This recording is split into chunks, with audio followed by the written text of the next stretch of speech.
இவ்வளவு குற்றச்சாட்டுகள், உயிரே போயிருக்கிறது. நீங்கள் கொடுத்த குற்றச்சாட்டு உண்மையா இல்லையா விசாரிக்க வேண்டும் வாங்க. உண்மையிலேயே நகையை வைத்திருந்தீர்களா இல்லையா பேசணும் வாங்க. இவ்வளவு பேர் உங்கள் மீது புகார் சொல்கிறார்கள். நீங்கள் வேலை வாங்கி தருவதாக நீங்களும் உங்கள் அப்பாவும் உங்கள் அம்மாவும் பணத்தை வாங்கி ஏமாற்றி விட்டீர்கள் என்று, திருமணம் செய்தே ஏமாற்றி விட்டீர்கள் என்று இவ்வளவு பேர் புகார் சொல்கிறார்கள். உங்களை போல முகத்தை மறைத்த அல்ல, முகத்தை திறந்து வைத்து நான் சொல்லுகிறேன் என்று ஊடகத்தின் வாயிலாக மக்களுக்கு முன்னால் புகார் அளிக்கிறார்கள். வாருங்கள் என்று ஏன் அந்த நிகிதாங்கிற பெண்ணை கைது செய்து இந்த காவல்துறை விசாரிக்கல? இதுவரை ஏன் விசாரிக்கல? இதுவரை ஏன் அவர் கைது செய்யல? ஏன் செய்யல? ஏன் செய்யல?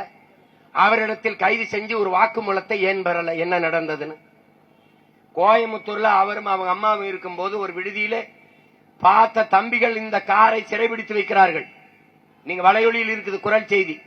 காவல்துறைக்கு சொல்லுகிறார்கள், அஜித் குமார் கொலையில் இந்த மரணத்திலே தேடிக்கிட்டு இருக்க பெண் இங்க இருக்கிறாங்க, இந்த சிறைபிடிச்சு வச்சிருக்கோம் இந்த வண்டி என்ன, அதை திருப்பி அதை விட்டு விடுங்கள் அந்த வண்டி என்று சொன்னது யார்?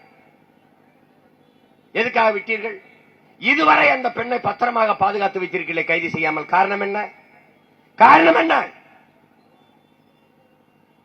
காரணம் என்ன?